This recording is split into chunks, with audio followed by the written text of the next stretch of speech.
Hi Dwayne. Who would have thought someone called Dwayne would be a stoner? Anyway.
Welcome back. So, York Road Loop. This is right at the beginning of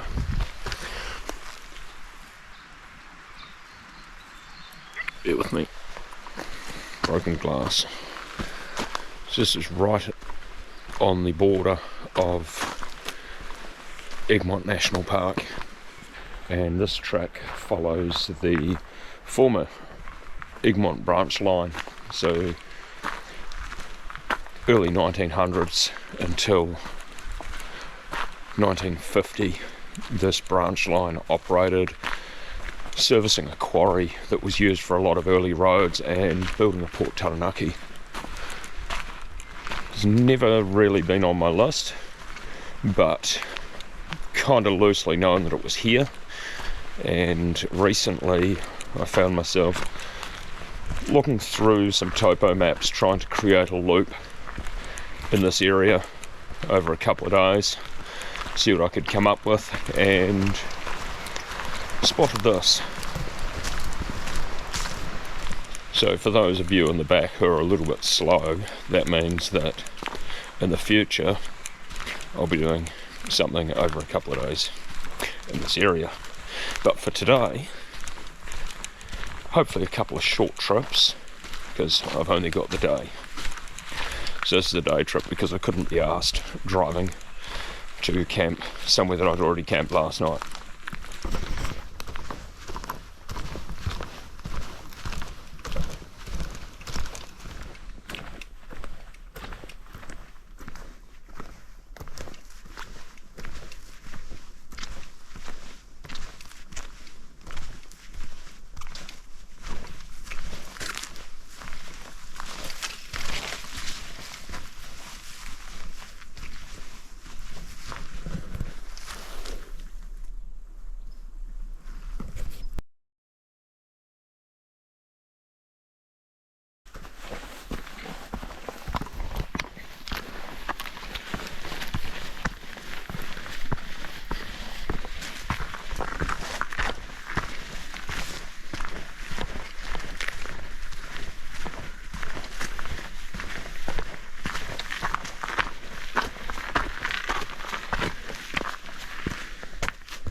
This is a 2 to 3 hour loop according to Doc. I've seen, according to all trails, it's about 1 hour 45 average time, but I've seen that it's very good for bird watchers, so I could be 3 days. We'll soon find out. So I might get distracted.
this low-level bush is why I absolutely love Taranaki, Egmont National Park, and it's actually got me quite keen to come back on the trip that I'm loosely plotting in my head, but there's a few things coming before that. But typically the tracks around here, the great majority of them are pretty well maintained, or have had a lot of infrastructure over the years. Some of them have lapsed a little bit now with the focus on the Puakai crossing, but that's another story.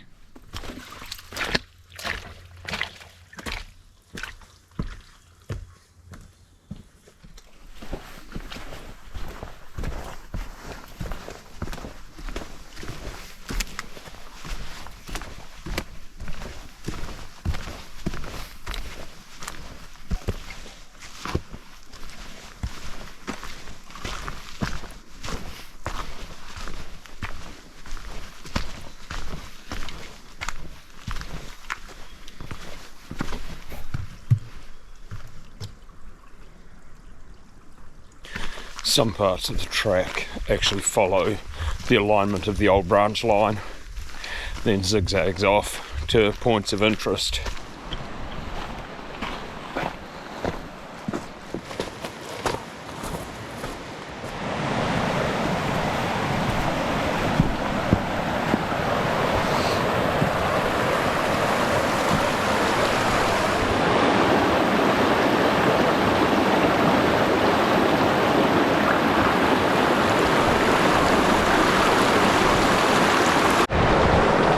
This is actually the siding of the Manganui stream, which is the only place on this track that you can find relics from the railway. Again, beautiful rocky streams, another thing that I absolutely love about Taranaki, so really itching to come back here. I'm just going to have to work out when I can.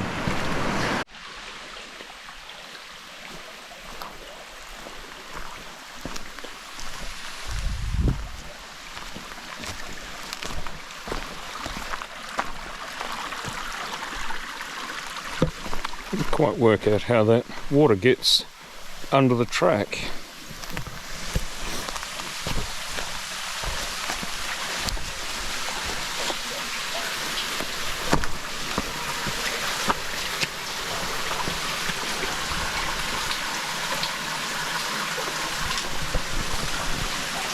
That's how.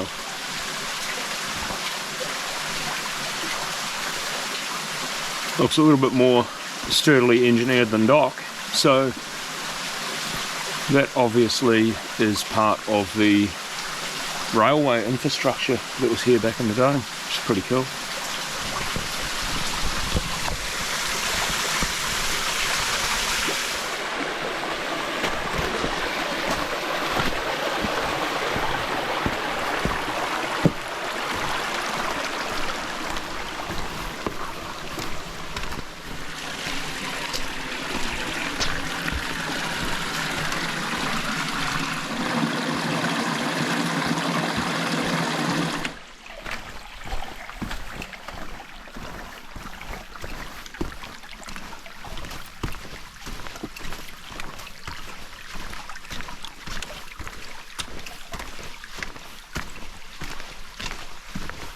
Just wow, how can you not love this? It's just spectacular.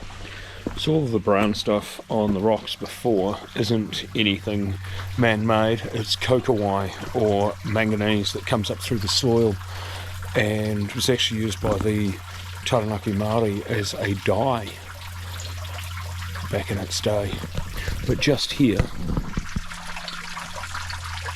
some poles. Water used to be diverted so that it could fill up the steam locomotives at that point, but with it no longer being diverted, that's how it's all become a stream bed through there. So I guess part of what happens when man alters nature's watercourse.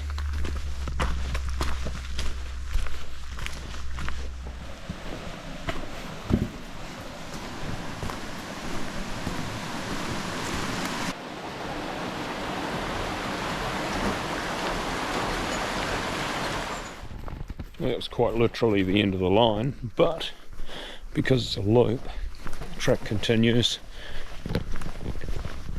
So far, about on par with dock times, with messing about and having a look at things and taking some photos. So it's always good. Dock must have been carrying their chainsaw and fencing supplies on this one.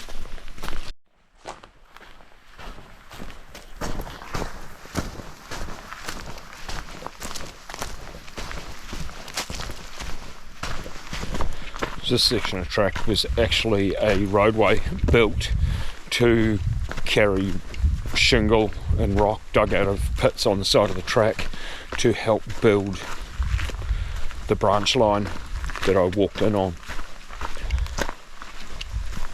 So it forms quite an integral part of the whole story, really. Well, there we are. So my advice is, if you're doing it, head up clockwise, head to the crusher site. There's a heap more points of interest that way as you slowly make your way up the hill, which is it is a gentle gradient. Obviously it was a railway line at one point, but especially if you're taking kids or people with a short attention span, that just helps keep you occupied as you're climbing the hill, and that is very, very quick to get back out. And right up the top, at the foot, there is also a big clearing, perfect for having a picnic, as I say, if you've got younger family members or just really wanting to take your time and enjoy being out here, because why wouldn't you? Back to the offender and on with the adventure. Well, the list of tunnels just gets longer and longer. Just been informed of another tunnel in the general area. I'm not going to say any more than that. If you're excited by that, make sure you subscribe. Conversely, even if you're moderately interested, like, go forth and subscribe, it helps.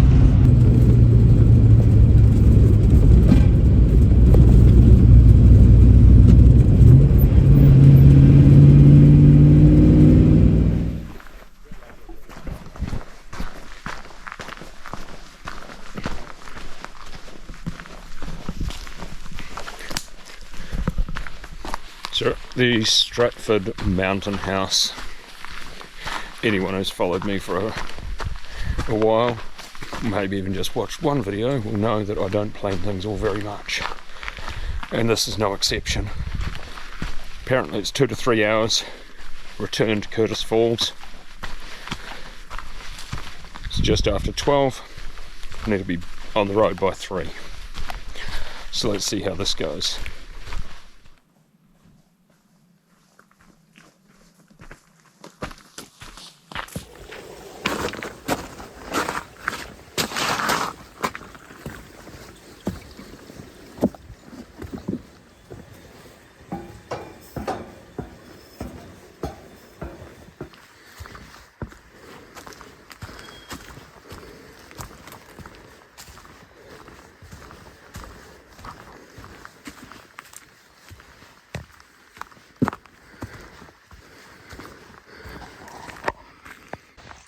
So back on the Running Down a Dream 2 episode where I ran the Puakai circuit, I mentioned that I've got a little bit of unfinished business in Taranaki. Having moved to this area in 2004 with the intention of spending a lot more time on this mountain, kind of haven't done it. 2024. So, well, I'm not too far away from it.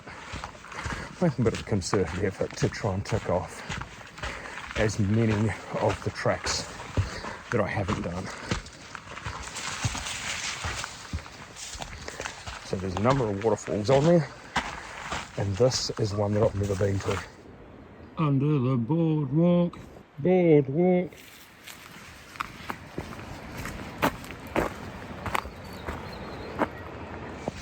So this might only be a quick trip, but it's just getting out for the day and doing the things that I love. Because if you're not doing the things that make you feel alive,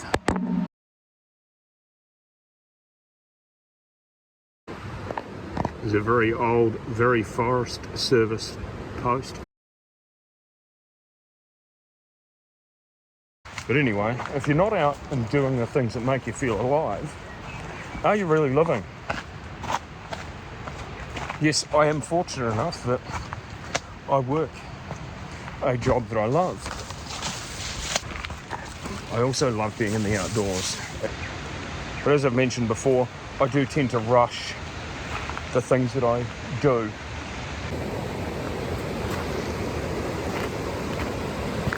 And as a result of rushing, that's, for those of you that don't know, that's what led to the term smiles per hour.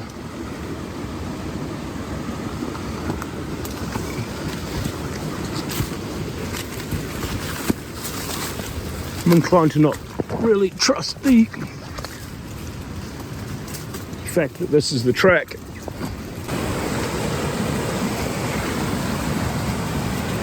It's more likely that up here. So I have a tendency to rush things when I'm in the outdoors because I just do. And so that's what led to smiles per hour. The term smiles per hour, for which the channel's named after.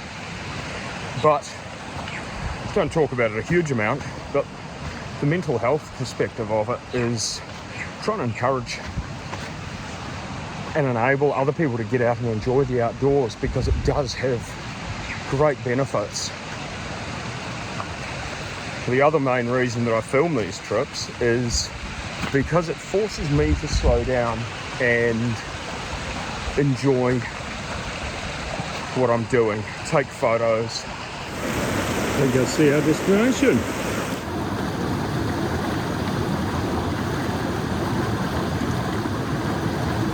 It's taken an hour to get here, which isn't too bad with the amount of mucking around that I've done, so I'm happy about that. But it's funny, this time by myself in the outdoors, so good for the head.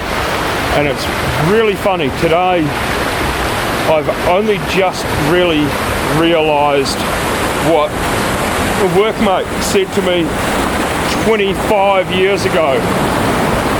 He was a stoner and said to me one day, "You're high on life." I've really only just understood what he meant today. This shit on a Monday. What's not to love? Get out and do it. Funny sitting here thinking about the conversation with Dwayne. Hi Dwayne. Who would have thought someone called Dwayne would be a stoner? Anyway,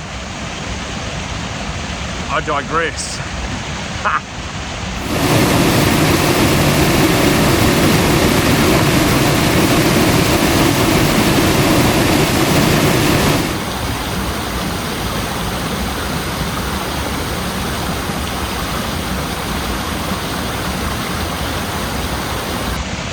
Many years ago, it was searching for places like this to sit and enjoy a coffee that led to my day job. Getting sick of my day job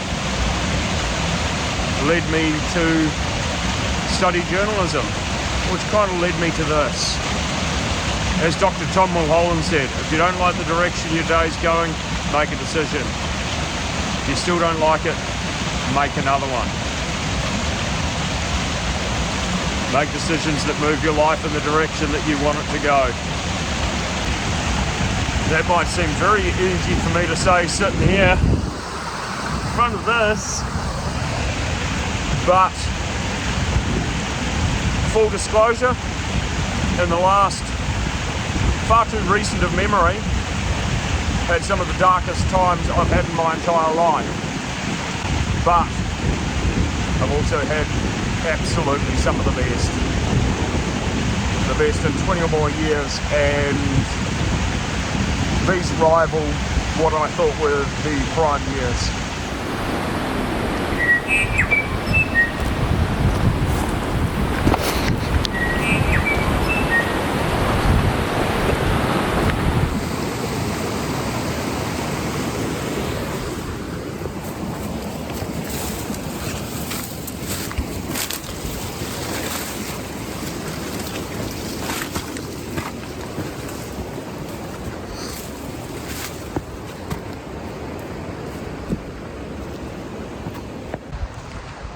Okay, so I weren't incorrect that the track does indeed go up there.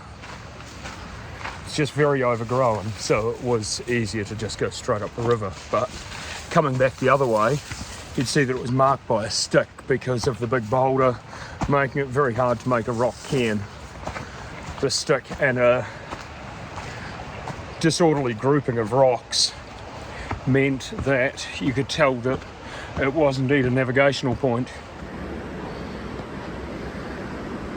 These ladders are something that Egmont National Park is absolutely famous for, and I think none more so than Whale Gorge, which at some point I may go and do again and film it. Big kudos to Doc. They seem to be doing a lot of active predator control in here at the moment. Well, a lot of the tracks might not be getting the attention. Every track that I've looked at to do recent times has warnings that the entire area's got pest management going on, and that's really reflected in the amount of bird life that I've heard compared to the other times I've been here.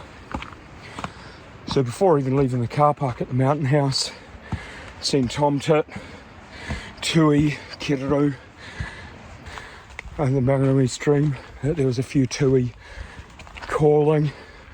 Been a lot of bird song on the walk. So awesome work, Doc.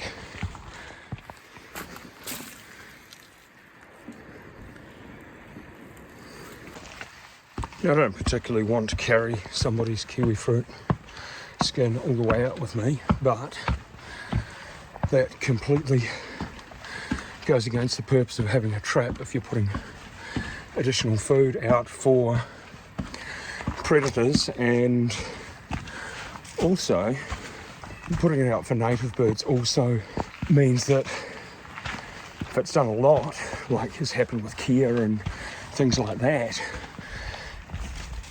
the birds actually lose their ability to find food for themselves or end up in areas that are populated and have a lot of greater potential of coming to harm. So don't be a dick, to put it simply. I think that's one of the 10 commandments, if I'm correct. It's the most important one. It's the first one.